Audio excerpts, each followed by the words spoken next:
In this episode, I'm going to be showing you a new Japanese restaurant that you have to go to. I'm going to announce the contest winners for my Vlogmas Japanese snack giveaway. You're also going to learn the proper way to open a Japanese rice ball or onigiri. I'm also going to talk about my life in Japan and Canada and how Japan has changed me.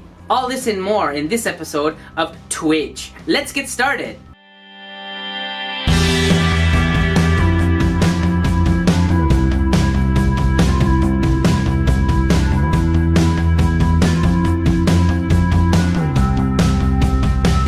This Week in Japan with your host, OzzyAwesome.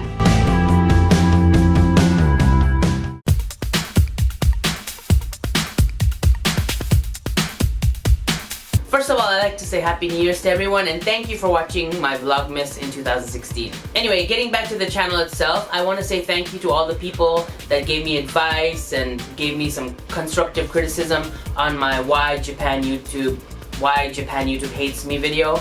I got a lot of information and feedback, and I think I realized that this year I want to focus my channel more. I want to make my channel and my videos a lot more attractive and a lot more professional.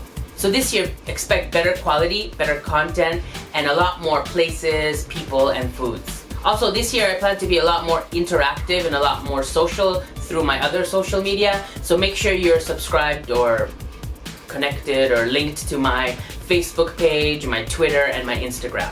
There'll be a lot more pictures, a lot more updates, and a lot more interactivity between viewers and myself. 2017 is gonna be awesome. Also, I'm gonna announce the contest winners, but before that, let's check out how to open an onigiri. Yokoso peeps, and welcome to How to Onigiri, or Japanese rice ball. I'm in this random Japanese abandoned alley to tell you about rice balls, or onigiris. Very simply, rice balls are balls of rice with different ingredients inside. When making by hand, it's easier to turn it into a ball, but when it's mass-produced, a lot of the onigiris are actually shaped as triangles. Here's a fun fact, oni means devil, so because it's triangle-shaped, it looks like devil horns. I don't know if that's true, but it sounds right. Onigiris are a staple food for Japanese people for breakfast, lunch, or dinner, or just a random snack when they're hungry. Onigiris can be found at train stations, department stores, izakaya restaurants, and most popularly, places like this, Daily Yamazaki, which is a convenience store. But I don't like Daily Yamazaki, so I'm not gonna get them from there. For onigiris, I prefer 7-Eleven.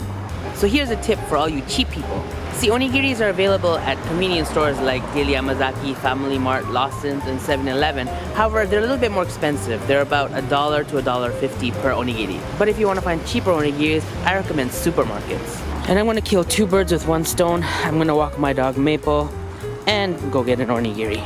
Yay. Good job, but that's not a tree, buddy. Alright, whatever.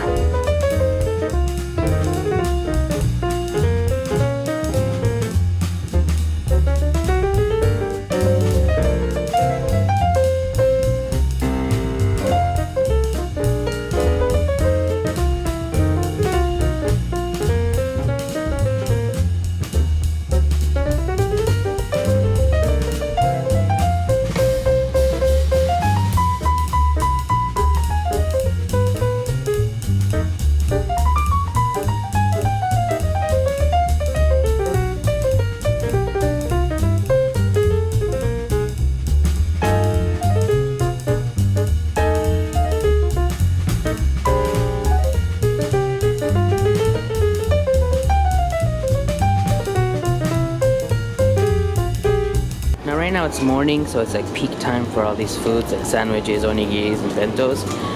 So it's regular price. But a good piece of advice is if you can come to a supermarket around 5 o'clock or any time after that, you'll notice that a lot of things are 50% off or even more.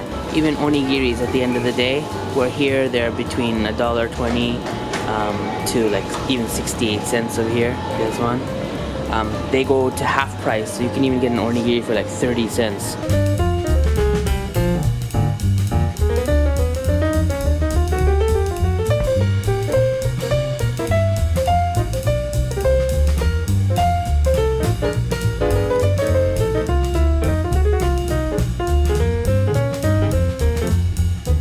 These are my 3 favorite flavors. This is umeboshi, or Japanese plum, salmon, sake, and tuna mayo, which is mayonnaise and tuna. $3.39 for 3 onigiri. Alright, so the easy part is done, buying them. Now the hard part a lot of people find, especially foreigners who've never had onigiris before, is how to open an onigiri. So I'm going to show you how to do that right now. Are you new to Japan? Is this your first time having an onigiri? Or are you just a stupid gaijin that doesn't know how to open one?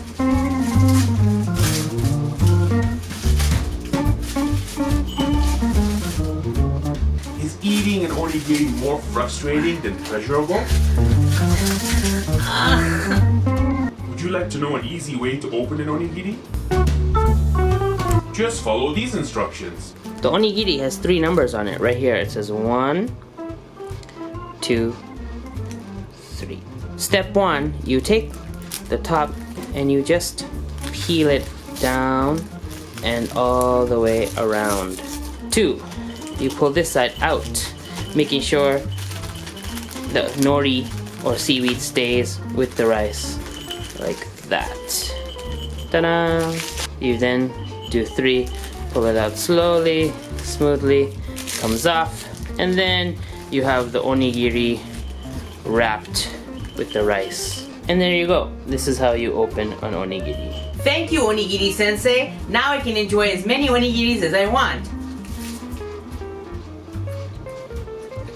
Oishii! It's what all of you guys have been waiting for. It's contest results for my Vlogmas Japanese snack giveaway. So I went through all my comments and everybody who entered the contest. I believe there were 67 of you. So I took all your names and I put it in this list here and numbered you guys from 1 to 67. Also, I went to this website, it's called random.org, and there's a place where you just enter the numbers and it'll generate numbers randomly. So I'm gonna do this right now on video and I'm gonna choose 2 winners for the Japanese snack pack. So let's get started. So I'm gonna put 1 to 67. And I'm gonna click generate. The first winner is 55. So if I go to my list, number 55 is Eartha Mia. Eartha Mia, you are the first winner of the Japanese snack pack. Let's go back to the website. Let's do it again. Let's generate the second number. Number 2 winner is number 42. Number 42 on my list is James Forrest Broken Adventure. You are also a winner for the Japanese snack pack. Congratulations! I will be sending you an email for your address so I can send out the prizes to you. So congratulations to the winners and thank you for everyone who entered. Thanks for participating and look forward to more contests in 2017.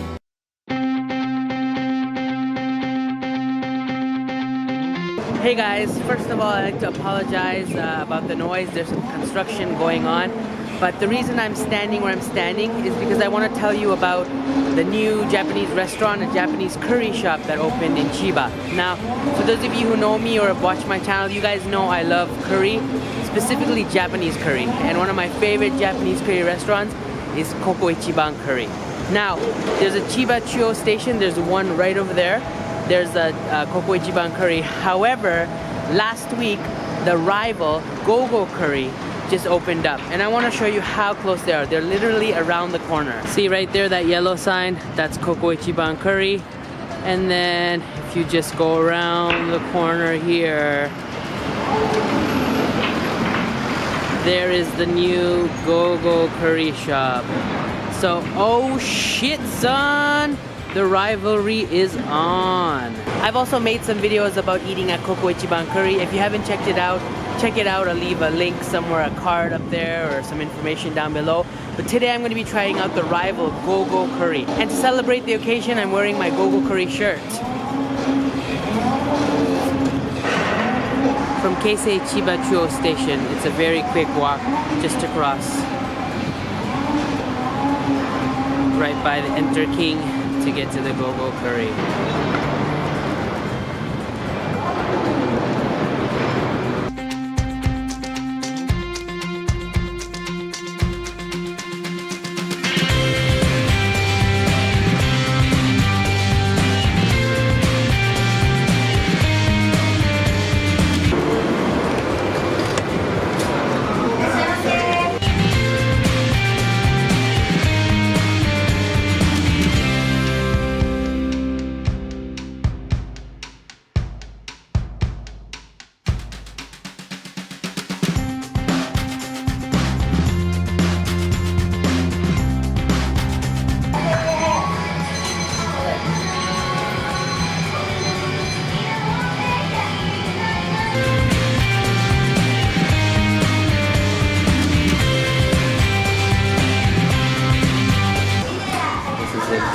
shape.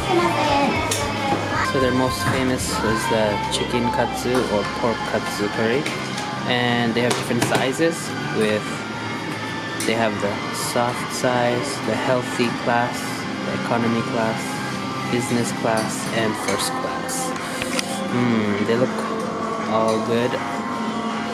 It's pretty early today, so I think I'm gonna stick with maybe the economy class. If you add like a little bit extra, you can get over the different toppings. It says Ninki #1, which means the most popular. This is the world champion class. It's $25, and it looks like it could feed like an entire family.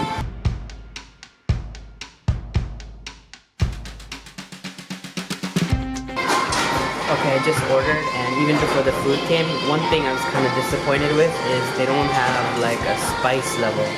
So you just order the curry and it's just like that. So there's different sizes, which is nice, but no spice level. They still have a kind of side menu, whereas TWIJ curry doesn't really have a lot of sides. This has a lot of, I don't know, like meats on stick and kind of fried potatoes and random things like that.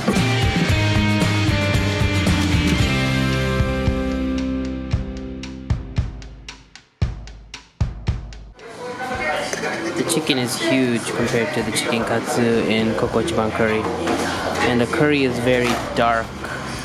It's a lot thicker and like gooier and darker than TWIJ curry. Let's try it out.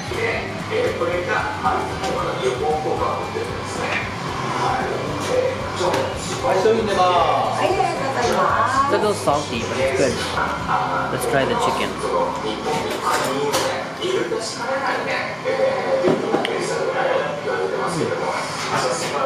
It's like more crispy and burnt kind of chicken. Actually, I like this chicken better. I think I like the curry at TWIJ better. It's a lot more smoother and has more of a savory taste. Whereas this curry is more like, it's salty, but it's more gooey rather than smooth. But the chicken is much better here. The curry here comes with a fork, where in TWIJ comes with a spoon. And to tell you the truth, I like the spoon better than the fork.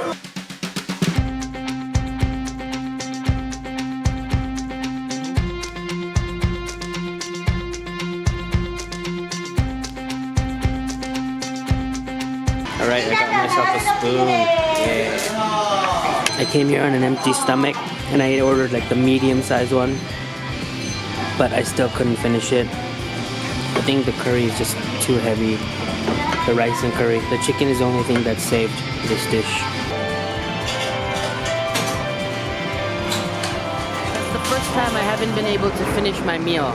I don't know what it was. It was a smaller portion, I think, than the TWIJ curry, but I just couldn't finish it. I feel like the curry was just a little bit too heavy for me. I'd probably go there again just to get a different taste and try out some of the different toppings they have. But I still, if I have a choice, I would go with TWIJ curry. Sorry, Go-Go Curry. I won't be going that often.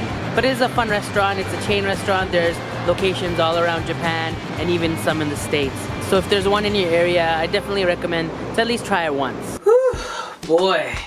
That Go-Go curry was really filling. I think that'll take care of my curry fix for at least a week. And for the final segment of today, I want to talk about my visit to Canada. I went back to Canada during the Christmas vacation and New Year's. And I also want to talk about how I felt and how Japan has changed me.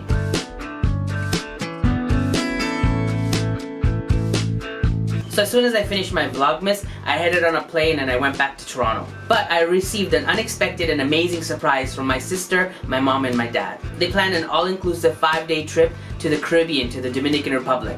We hadn't had a family vacation since I was 15 and we went to Disney World. So spending time in a beach resort for 5 days with my mom and my dad and my sister, and relaxing and being away from other friends and family and smartphones and other distractions like that, it was a really good chance to get to know my family a lot better. We reminisced about times when we were younger and living all together. We talked about our present and our future plans. We talked about health and life and love and everything that I didn't know about my parents because I've been gone and I've been away from them for so long. We went to the beach, we sat by the pool, we did some ATV driving, horse riding, zip lining. We saw how they make cocoa and coffee. We milked a cow, we drank cocktails, we danced, we ate non-stop food at all the buffets, and we saw live shows, and I even did karaoke. Shots of control,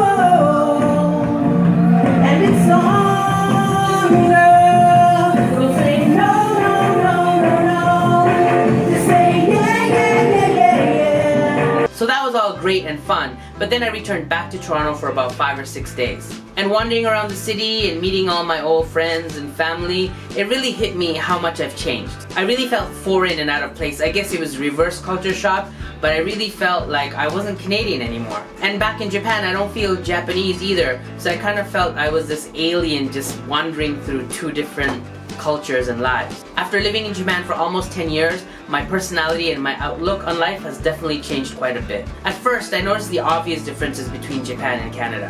Like, you know, generally Canadian people are taller and bigger and a little bit more obese. Also, I noticed the city is a little bit more louder. I noticed that people talk a lot more and they actually use their phones to talk much more than they do in Japan. Japanese people in public tend to whisper to each other, or they have headphones on and they're constantly looking at their smartphone because they're reading or watching something. I haven't really seen Japanese people talking on the phone. I noticed that the service in restaurants and bars and shops is a lot less efficient and a lot slower. And also, I don't think they mean it, but the staff tends to be less helpful and less polite. There's no precise timing for trains and buses. It's kind of just a frequent service. Just hopefully it'll come eventually and you just wait. Food and drink is a lot more bigger portions, and people don't really pay in cash anymore. It's mostly credit card or the Interact. But along with these obvious changes, I noticed more changes about me. For example, I was a lot more quiet than I used to be. I noticed that in Toronto, when you're waiting in line, you're sitting next to someone on a train, or you're just out and about, you make a lot more small talk with the cashier or with the wait staff.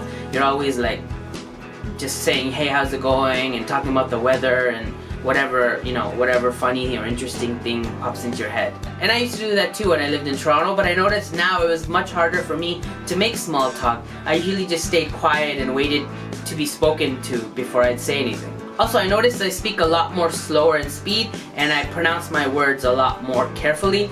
That's because I've been around non-English speakers for so long, but my family and my friends really noticed it and they thought it was weird. Also, because I've been in Japan so long, I did some gestures that people don't really do in Canada. Like I bowed a lot, or like I kind of did that when I was sorry, or I think I turned my head like this when I was thinking. I also used this gesture to come closer instead of this way, and I was counting like this, and I was also pointing to myself like this rather than like this. I know Canada, and in specifically Toronto, is really multicultural, and you can find people from all over the world living there, so it's not like I felt completely like an outsider like I do in Japan, where I'm obviously a foreigner and not Japanese, but I still felt kind of out of place because I wasn't used to the pace and the manners that Canadians are used to.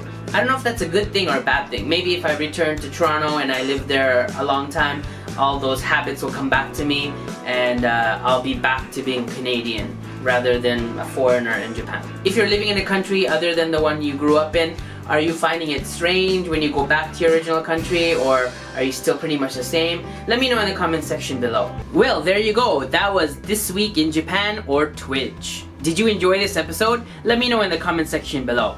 If you like this video and like me to make more like these, please thumbs up and share. Also, if there's any other segments you'd like me to add into This Week in Japan, you can let me know in the comment section, you can let me know on my Twitter, on my Facebook, or even my Instagram. Don't forget to subscribe to my channel and make sure that your notification settings are on so you don't miss any of my videos, because my videos are awesome. OzzyAwesome. Take care and see you next week.